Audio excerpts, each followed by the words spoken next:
Graça e paz, povo de Deus! Que Deus abençoe a sua vida, abençoe a sua casa, que Deus te encha de paz. Ele é o dono da sua história. É esse Deus que servimos. Eu quero orar com você. Fafas, nos conduz em oração, em nome de Jesus. Santo Deus eterno Pai, nós queremos te render graça, Senhor, por tudo que o Senhor tem feito em nossa vida, por tudo que o Senhor é para nós, Senhor. É verdade. Te agradecemos por esse momento maravilhoso, Senhor, que o Senhor nos proporciona de estarmos juntos, Senhor, cultuando a Ti, aprendendo mais da Tua palavra, louvando o Teu santo nome. E, Pai, nós queremos te pedir, vai conduzindo esse momento, seja presente na casa, no trabalho de cada um, estendendo Tua mão sobre a vida de todos, ó Pai, fazendo a Tua vontade, o Teu querer, sobre a vida de cada um de nós, sobre nossas famílias. E assim nós queremos te orar, te agradecendo e te pedindo, Senhor, seja conosco nesse momento, fala nos nossos corações e abençoa, ó Pai, esse momento pastoreio. Assim nós choramos, já te agradecendo, em nome do Teu Filho amado, Jesus Cristo. Amém. Amém. Amados, nós temos aqui uma participação especial. Fafas está aqui, vai participar comigo também no momento da mensagem. Isso é uma bênção. Deus seja louvado. Temos aqui Timba, né, a nossa conhecida Timba, conduzirá os louvores agora, as mensagens cantadas. Timba, Deus te use. Que me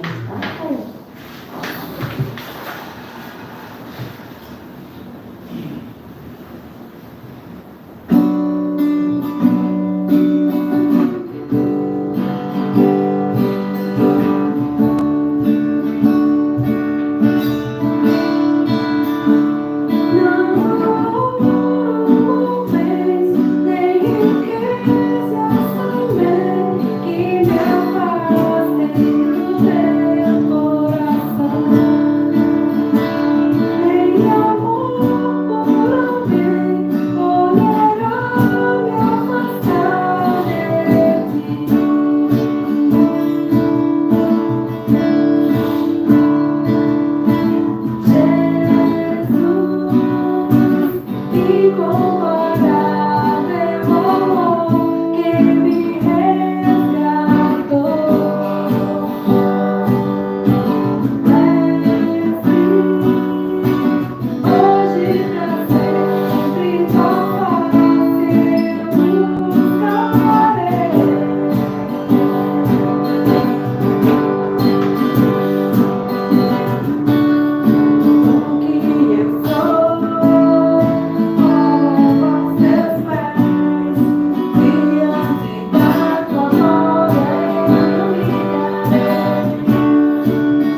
letras desconhecidas. Fiquei com medo agora.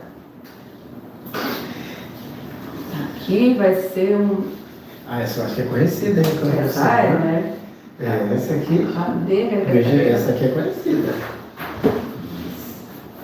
Meu Jesus Salvador, outro igual. Vai tocar ela? Vamos tocar ela? Vamos. Eu ia fazer um pouquinho, mas na hora de ver, é muita letra, é muito diante do trono para um pastor aí só. Enquanto isso, meu amado, você vai colocando aí o seu motivo de oração, tá certo? Vai colocando aí o que o Senhor te agraciou, ou o que você quer que o Senhor realize em sua vida. Esquece não.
Aqui também é, já é.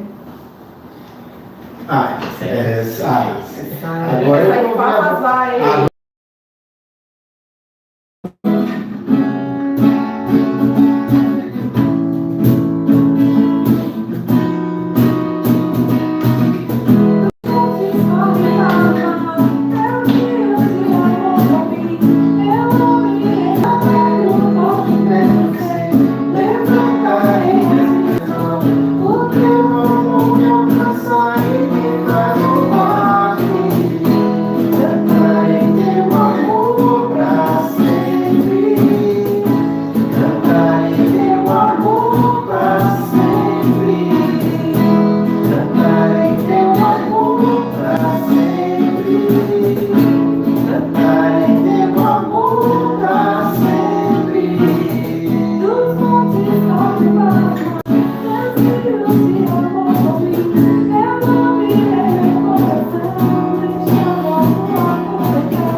Deus seja louvado. Eu te convido agora a meditar comigo, a meditar conosco agora, na palavra do nosso Deus que se encontra na carta de Paulo aos Gálatas. Gálatas capítulo 1. Gálatas capítulo 1. Vamos meditar um pouco sobre esta carta, logo em seu início. E nós vamos tratar, mediante a esse contexto, da perseverança na sã doutrina da nova aliança. Nós estamos em uma nova aliança. Cristo, ele trouxe o marco da nova aliança.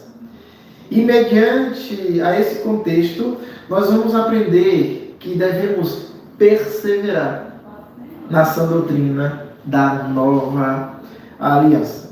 E eu quero ler contigo. Eu vou pedir a Fafas que leia o versículo 1 ao 5. Vamos ler. Paulo, apóstolo, não da parte de homens, nem por intermédio de homem algum, mas por Jesus Cristo e por Deus Pai, que o ressuscitou dentre os mortos. E todos os irmãos, meus companheiros, as igrejas da Galácia, graça a vós outros e paz, da parte de Deus, nosso Pai e do nosso Senhor Jesus Cristo, o qual se entregou a si mesmo pelos nossos pecados, para nos desarraigar deste mundo perverso, segundo a vontade de nosso Deus e Pai, a quem seja a glória pelos séculos dos séculos. Amém. Amém. Eu quero te situar no contexto presente dessa carta. O que está acontecendo aqui? Primeiro, no prefácio e saudação dessa carta, você vai perceber que era de costume o apóstolo Paulo saudar dessa mesma forma. Sempre a ideia de saudação defendendo a sua apostolicidade, a ideia de o ser apóstolo. Ele sempre tem essa defesa e, mediante a isso, ele abre as suas epístolas com essa defesa. E isso é comum. Não é diferente também nessa carta de Paulo à Galácia. Ao mesmo tempo, a Galácia, onde se encontra? É perceptível aqui, a Galácia é na Turquia. É a antiga Ásia Menor, que para nós hoje é a Turquia. No versículo 1, você vê Paulo defendendo a sua apostolicidade, beleza? Que era comum para ele, porque ele é chamado por último, ele é o último dos apóstolos. Mas, ao mesmo tempo, agora no versículo 2, você ganha o endereço desse povo, que ele chama de companheiros ou as igrejas da Galácia.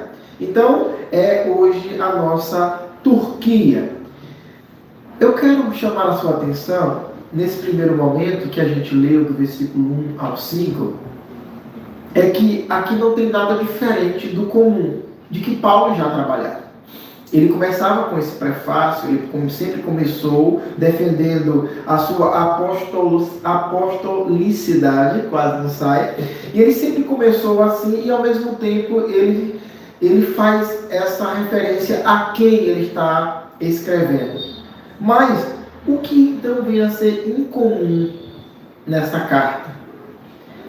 Olha comigo o versículo 6. Quando eu leio com você o versículo 6 até o 9, perceba comigo. Admira-me que estejais passando tão depressa daquele que vos chamou na graça de Cristo para outro evangelho, o qual não é outro, senão que há alguns que vos perturbam e querem perverter o evangelho de Cristo.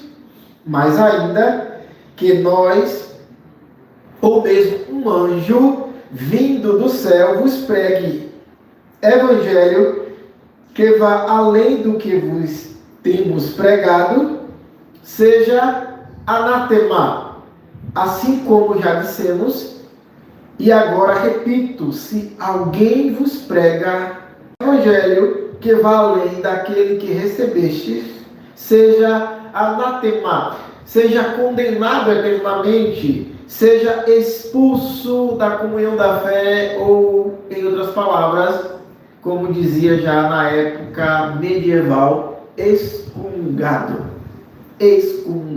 lançado fora da comunhão. Isso que é anátema. Mas o que marca a diferença das suas cartas, as cartas de Paulo, o que diferencia então da Galácia, da carta endereçada ao povo da Galácia, é que é omitido aqui a ação de graças.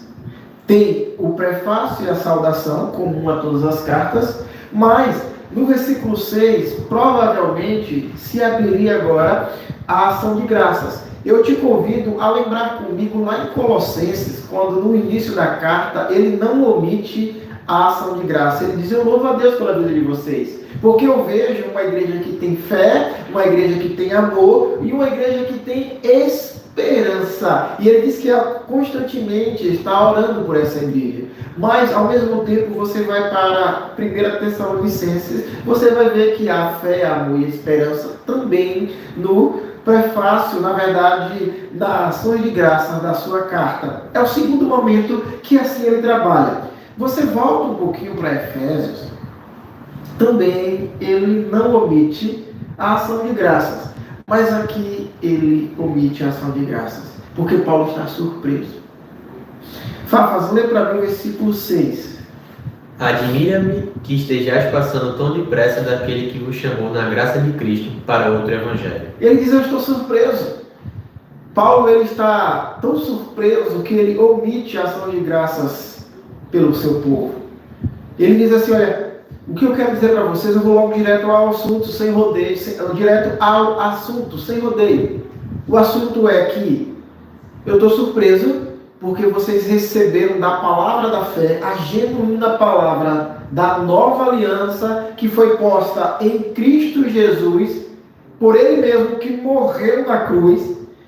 Eu estou surpreso porque, olha, o Evangelho de Cristo foi anunciado a vocês e vocês estão vivendo em um outro Evangelho, o qual ele diz não é outro. Ele diz, olha, não é outro, ao mesmo tempo que ele chega a chamar a nossa atenção de o Evangelho da velha aliança. Paulo está dizendo: o que eu estou percebendo aqui é que vocês estão querendo trazer as raízes, que hoje é em Cristo, a nova aliança. Vocês estão a ponto de crer que precisa da nova juntamente com a velha. Mas se você observa comigo, o próprio Jesus já tinha chamado a nossa atenção quando ele disse que não coloca remendo de roupa nova em roupa velha, porque o tecido novo vai rasgar o tecido velho, não suporta. E nem coloca vinho novo em vasilhas velhas. Por quê? Porque a fermentação do vinho novo vai estourar o odre, a vasilha velha, porque ele não consegue mais expandir. E Jesus retrata isso pela nova aliança. Ele diz: olha, eu trago para vocês nova aliança.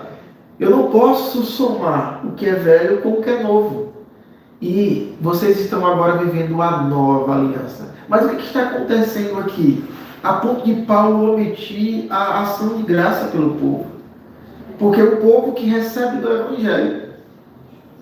E agora, tão rapidamente, estão vivendo um novo Evangelho, somando o Evangelho com o Evangelho que, na verdade, com a mensagem antiga da velha aliança. E Paulo fica muito surpreso e, na verdade, Paulo se entristece com tamanha situação. Aí ele chama a minha sua atenção. Deu a perceber aí, Fafas, no 8? Que atenção ele chama no 8 aí, ó? Mas, ainda que nós, o mesmo anjo vindo do céu, vos pregue o evangelho que vá além do que vos temos pregado, seja anátema. O que ele traz para nós? Olha, eu quero advertir vocês. Se mesmo que um anjo pregasse um evangelho diferente do que eu preguei para vocês, eita! Nossa garrafinha aqui, amados, eu vou aproveitar esse incidente para não ficar tão vergonhoso, eu vou tomar água, tá bom? Eu chutei minha garrafinha, mas eu já aproveito.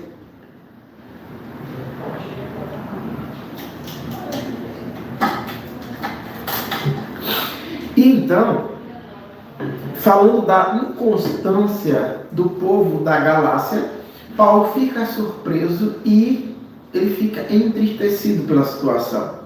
E ele diz: olha, uma dica eu dou a vocês, segura esse negócio aí. mesmo que um anjo vos pregue algo diferente do que eu já preguei a vocês, que lavou vocês, que mudou vocês, que transformou vocês, mesmo que um anjo pregue algo diferente, lance fora esse ensino. E seja ele anátema, expulso, excomungado. Seja ele condenado até mesmo eternamente, no sentido bem mais profundo da palavra. E é essa atenção que o apóstolo Paulo puxa para essa carta. Então, por isso que ele omite a ação de graça, que ele de costume em todas as suas cartas, as suas 13 cartas do Novo Testamento. E ele omite aqui por causa dessa preocupação.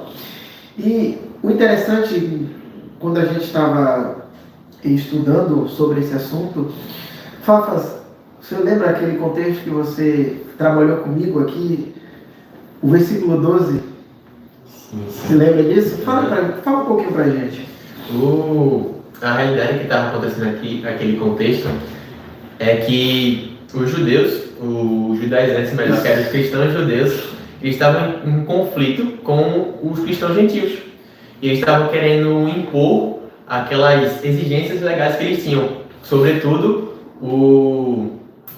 a circuncisação. Isso, a circuncisão. Circuncisão, isso mesmo, perfeito. Então eles estavam querendo impor isso para os cristãos gentios e estavam levando Paulo como um apóstolo ilegítimo. Ele não tinha legitimidade para exercer o apostolado. E estavam querendo tirar essa moral de Paulo. E achando que Paulo estava querendo trazer um evangelho mais atraente, um evangelho deturpado para atrair gentios e, consequentemente, não impor essa exigência que era a circuncisão. Isso, perfeito, Fafas. O que fica para a gente aqui? O apóstolo Paulo no 10, eu pedi para Fafas trabalhar um pouquinho o 12, porque essa ideia de fato de que havia esse conflito. Não bastava somente ser cristão, tinha que ser judaizante também. Por quê? Tinha que somar a nova aliança com a aliança passada. E a aliança passada é esse termo mesmo da circuncisão. Ela é um pouco difícil de falar mesmo. E essa ideia que Fafas trouxe para nós é excelente. E aí, o que traz essa base desse contexto é quando Paulo, ele chega no versículo 10 e diz assim, olha, eu prego não para agradar homens. Fafas, lê o 10 para a gente aí. Porventura procuro eu agora o favor dos homens ou de Deus?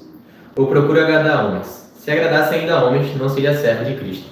Paulo está dizendo assim, olha, se eu estivesse aqui para agradar homens, eu não estava doutrinando vocês no caminho certo, para vocês terem um retorno do caminho de fato. Então, faço-vos, porém, versículo 11, saber, irmãos, que o evangelho por mim anunciado não é seguindo o homem. Ele diz, eu não estou aqui para agradar o homem, e o evangelho que eu anuncio não é seguindo a homem. E ele diz, porque eu não recebi nem aprendi de homem algum, mas mediante a revelação de Jesus Cristo. O apóstolo Paulo nos faz lembrar lá de Atos 9. Quando ele tem um encontro com Cristo. O próprio Jesus, em luz, vai diante ao apóstolo Paulo, chamado por último. Houve os 12, houve até mesmo aquele Matias, que foi chamado depois da saída de Judas, e agora Paulo é chamado por último, o último dos apóstolos. Mas o próprio Cristo apareceu a ele, e é isso que marca um apostolado. Apóstolos é aquele que tiveram de frente e foram testemunhas oculares de Cristo Jesus. Andou com Cristo e foi testemunha ocular de Cristo. E Paulo faz parte desse contexto de apóstolo. Foi chamado porque Cristo apareceu para ele pessoalmente. E em Atos 9, no versículo 1 e 2, Paulo vai narrar dizendo o seguinte, olha, eu estava com cartas em mãos que eu pedi aos sumos sacerdotes para matar cristãos, para prendê-los. E no caminho que eu estava para fazer essas perversidades, com aqueles que pregavam o caminho com letra maiúscula, o caminho, o Evangelho, que é uma pessoa, Cristo Jesus. E quando eu estava indo, Cristo apareceu para mim e eu fiquei cego. Fui levado e quando eu estava orando, Atos 9, de 1 a 6, narra isso aí. E quando eu estava orando, Deus enviou um profeta chamado Ananias para orar por mim. E caiu então as escamas dos meus olhos mediante a oração. E agora eu fui incumbido a viver uma nova vida. E me faz lembrar também quando Paulo diz, olha, eu não recebi, nem aprendi de homem algum, mas foi mediante a revelação de Jesus Cristo. Sabe o que me faz lembrar também? Quando o apóstolo Paulo diz que subiu até o terceiro céu. E o interessante é que em 2 Coríntios, capítulo 12, versículo 2 a 6, ele diz, conheço um homem em Cristo Jesus.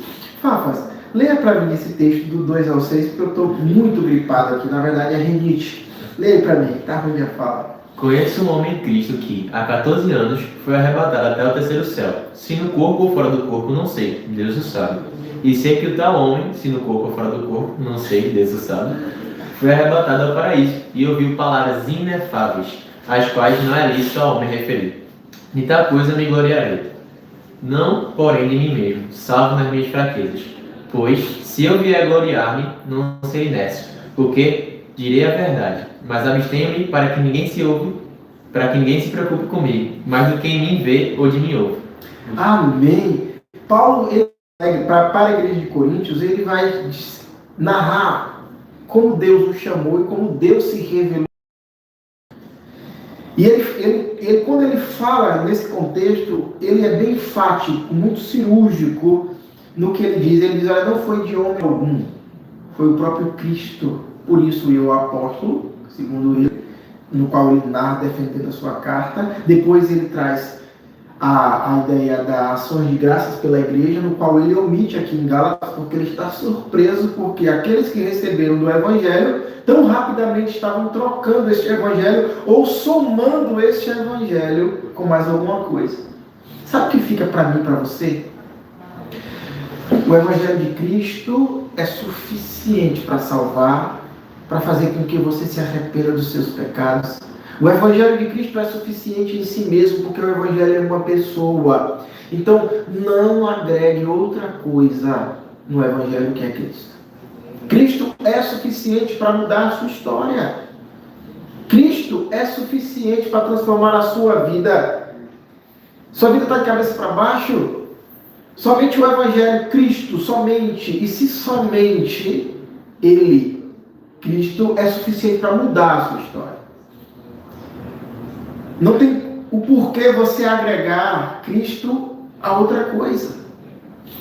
Paulo está chamando a atenção do povo da Galácia, dizendo, olha, eu estou surpreso com vocês. Vocês acham que vão somar o Evangelho da nova aliança, da sã doutrina, do Cristo que morreu na cruz, o ressurreto, que ressurgiu ao terceiro dia? Vocês querem somar esse puro Evangelho à antiga aliança? Que conflito é esse que há em vocês? Ele é suficiente. E a defesa continua lá em Colossenses, de forma bem enfática, dizendo, olha, Cristo é suficiente. Então, mediante a isso, nós percebemos o seguinte, a grande ênfase do apóstolo é que o Evangelho de Cristo é suficiente para mudar a nossa vida, para transformar a nossa vida e para mudar a nossa história. Cristo é, em si mesmo, suficiente. E esse é o puro Evangelho. Esse é o teor da nova aliança. Cristo é suficiente para te transformar. Eu te faço um convite de arrependimento. Você sabe o quão distante você está dele. Você sabe o quanto ele tem te chamado para você retornar aos caminhos no qual você um dia experimentou. Você também, que nunca fez parte da família da fé, Você também é chamado agora para fazer parte da família da fé em Cristo, que é suficiente para mudar a sua história.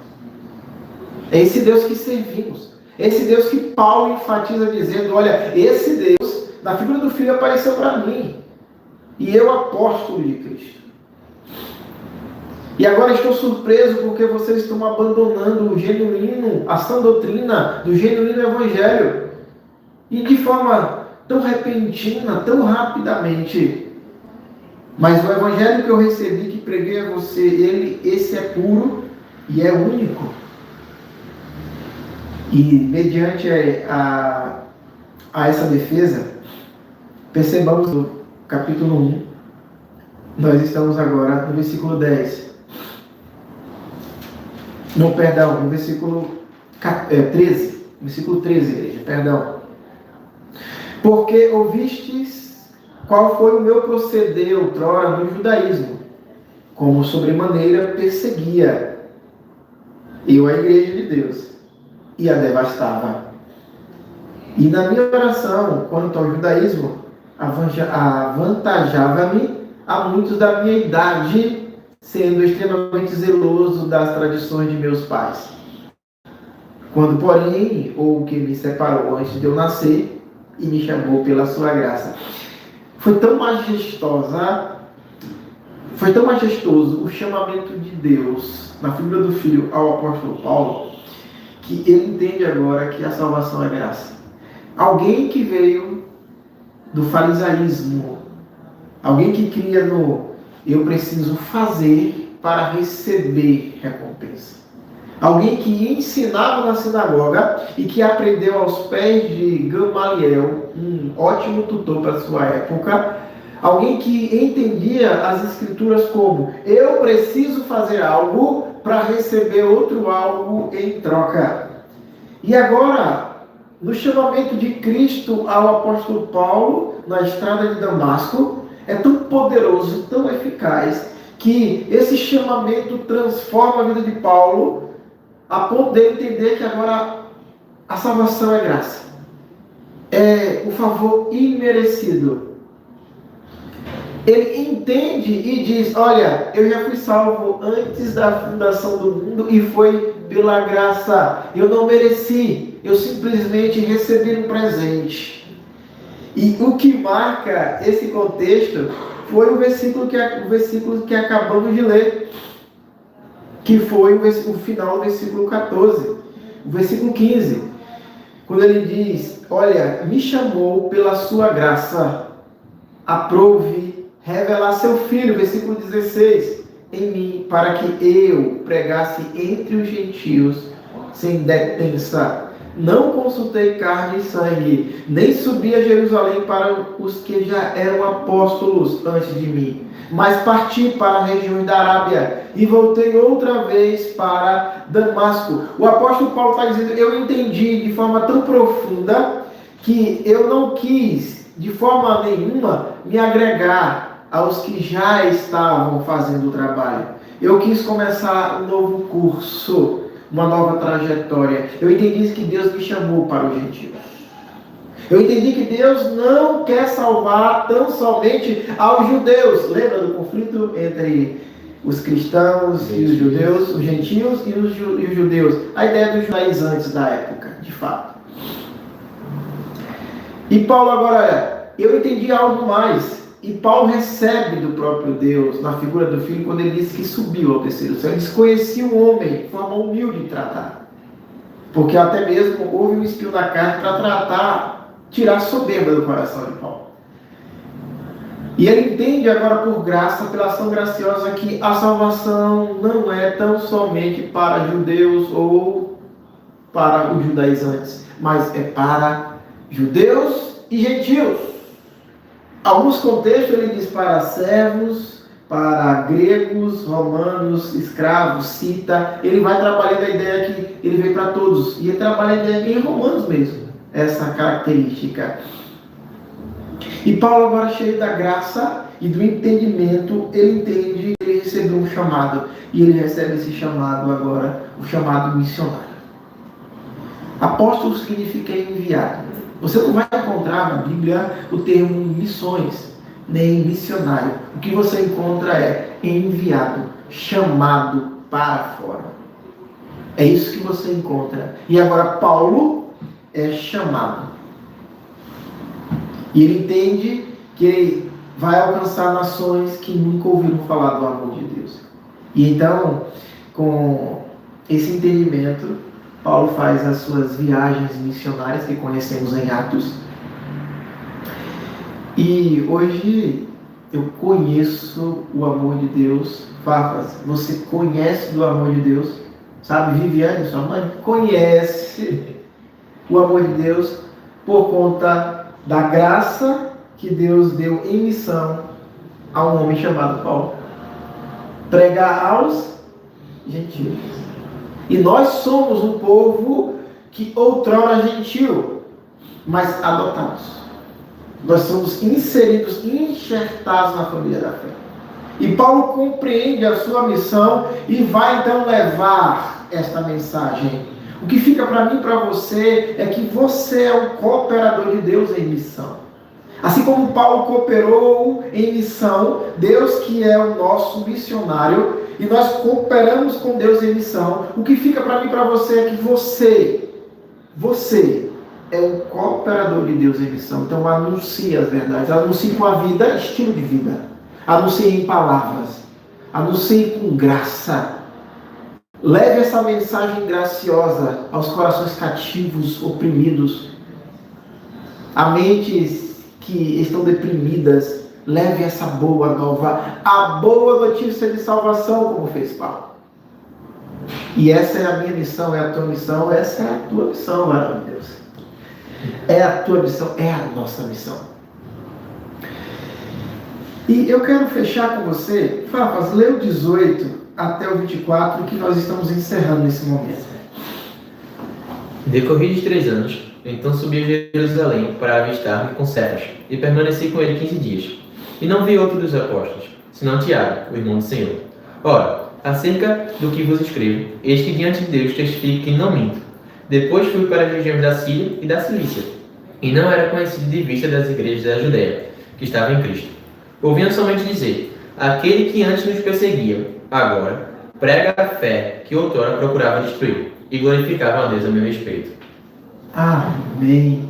Agora ele faz esse processo de resumo em si. Ele vai tratar agora que passou-se 3 anos, e ele diz que vai agora à Cidade Santa, porque primeiro ele vai anunciar aos gentios. Depois ele volta à Cidade Santa, onde tudo se deu origem. Lembra lá descrito em Atos, a ideia de que recebereis poder ao descer sobre vós o Espírito Santo era o start ali. A ideia do sinal que Jesus já havia predito. Vocês vão reconhecer o sinal.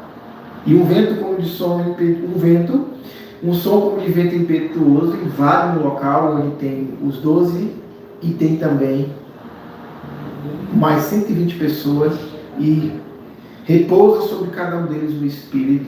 Eles falam em outra língua agora, cada um entendia na sua própria, e eles profetizavam. Agora startou ali a ideia missionária do alcance. Paulo, mesmo não fazendo parte desse evento, que foi alcançado posteriormente, ele entende a ideia missionária. E agora ele retorna para Jerusalém depois de 3 anos, ele diz, para avistar-me com Cefas, que Cefas aqui é Pedro. É Pedro aqui. É interessante a forma que eles se tratam. O apóstolo Cefas é Pedro. É um termo em aramaico, que é o nome que foi dado a Pedro. Você percebe isso em Mateus 16, 18 e em 1 Coríntios 1, versículo 12. Você pode conferir esse nome Cefas, que é o próprio Pedro. E ele vai dizer que ele só vê Tiago, a ponto de que ele entende que os outros apóstolos também entendem esse caráter missionário. Ele não vê agora aquele grupo, vamos dizer assim, não sei se cabe aqui a nossa linguagem, ele não vê um gueto ali, sabe? Algo que, não, nós somos um grupo e vamos nos fechar nesse processo, não. Ele diz que procura e ele vê, senão Tiago, o irmão do Senhor. E depois da visitinha que ele faz no Monte Sião, que é Jerusalém, ele diz que vai agora para as regiões da Síria e da Cilícia. E ele continua o ministério dele, que é uma das províncias romanas, é situada lá no sudeste da Ásia Menor. A mesma ideia de Turquia que nós falamos do início. Então, amados, ele agora está tão empenhado no que faz, que ele começou a ser aceito, até mesmo no meio dos judeus. Ele diz o seguinte, versículo 23, ouviam somente dizer, aquele que antes nos perseguia, agora prega a fé que outrora procurava destruir. Olha que metanoia. Mudança de mente, mudança de ações, mudança de vida, transformação. Aquele que matava, que perseguia, que causava dano, é agora o que prega, é o que traz vida, o que anuncia a boa nova. E assim aconteceu comigo, e creio, você que é cristão, creio que aconteceu isso contigo. Mudança, transformação. E você que ainda não conhece o majestoso e sublime Evangelho de Cristo, aquele que se entregou por mim e por você, verteu seu sangue no madeiro, carregou o travessão da cruz, simbolizando o meu e o seu pecado, o pecado de toda a humanidade, sepultou no sepulcro os nossos pecados, e sem pecado algum, com o corpo agora transformado, ele ascendeu da terra, venceu a morte, trouxe vida abundante. E por isso que hoje eu glorifico a Deus junto com os meus irmãos. Essa glória majestosa, esse poder que vem dos céus, venceu a morte, que o próprio apóstolo Paulo diz que é o nosso último inimigo. E o nosso último inimigo, que é a morte, também já foi derrotado por causa de Cristo. E se você ainda não conhece a mensagem redentora, o Cristo que foi crucificado, imolado como Cordeiro Pascal, que trouxe libertação ao mundo, se você ainda não o conhece, eu quero orar com você. Feche seus olhos. Pai, no nome de Jesus, ora com essa pessoa que ainda não te conhece. Eu oro com essa pessoa que ainda não te conhece e alcança-o, Pai, em graça. Eu oro com essa pessoa que ainda não te conhece e peço ao Senhor, pelo poder do seu Espírito, vá de encontro a essa pessoa, toca, transforma. Assim como Paulo foi transformado, o apóstolo que trazia morte, agora ele prega a vida. Ó Deus, traz a mudança necessária, como aconteceu comigo, como aconteceu com o teu povo. No nome de Jesus, perdoa, Senhor, os seus pecados. Perdoa os pecados de quem ora comigo agora. E faz nova criatura. No nome santo de Jesus. Amém. Amados, e quando o Timba está chegando aqui para se ajeitar com a gente, eu quero dar um recado a você. Nós estamos nessa live aqui, ela é gravada, mas eu peço que você continue deixando o seu motivo de oração aí. Não deixe de colocar. Por quê? Porque assim que saímos, que nós transmitimos essa live na sexta-feira, que eu estarei, provavelmente, nós estaremos em Triunfo, uma viagem missionária, por isso nós vamos adiantar, por isso gravamos antes. Hoje é terça-feira, mas nós já adiantamos essa gravação, porque também eu mesmo vou estar lá bem antes dessa viagem missionária.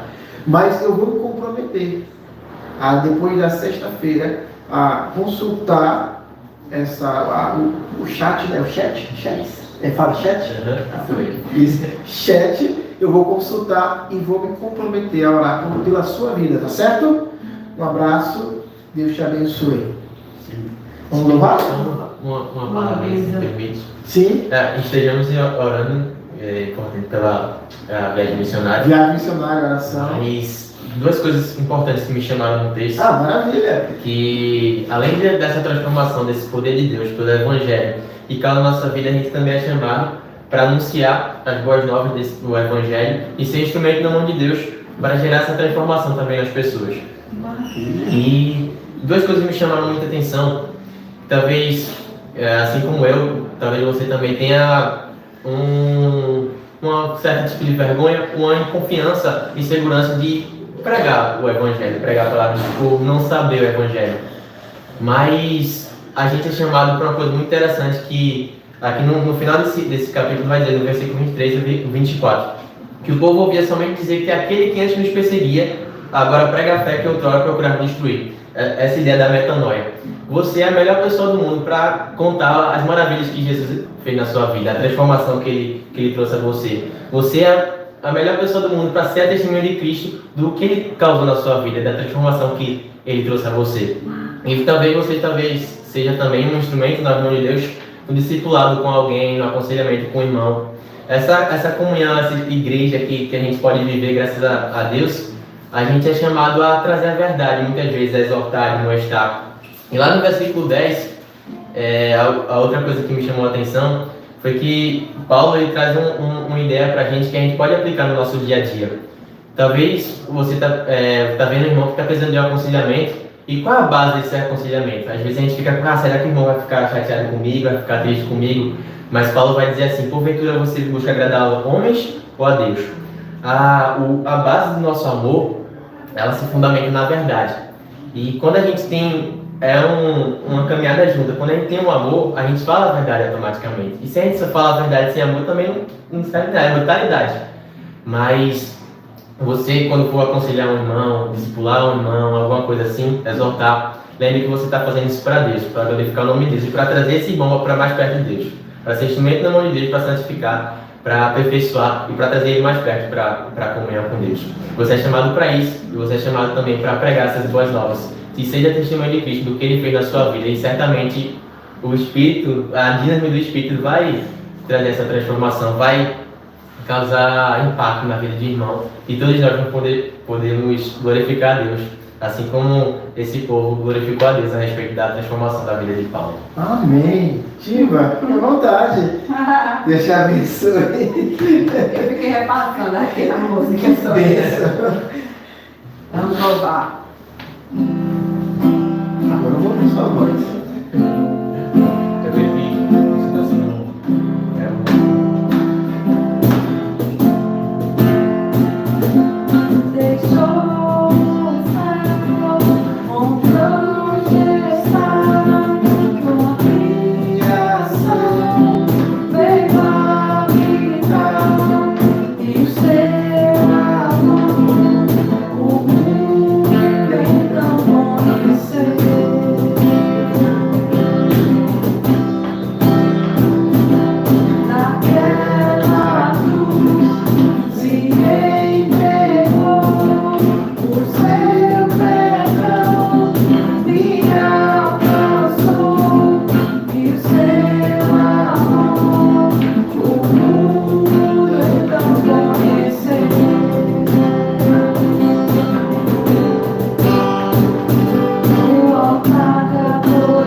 e ressuscitou.